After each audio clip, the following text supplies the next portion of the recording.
కల్కి సినిమా వచ్చిన తర్వాత అర్జునుడు గొప్పవాడా కర్ణుడు గొప్పవాడా అని చాలా పెద్ద డిస్కషన్ జరుగుతుంది కదా. మనం అందులో డౌట్ ఏం పడక్కర్లేదు, ఖచ్చితంగా అర్జునుడే గొప్ప వీరుడు.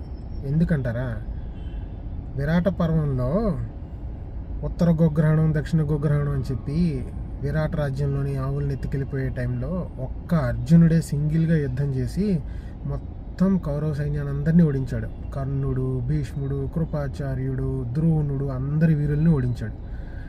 అదే భారత యుద్ధం టైంలో అర్జునుడి శిష్యుడైనటువంటి అభిమన్యుడిని వీళ్ళెవ్వరూ ఓడించలేకపోయారు.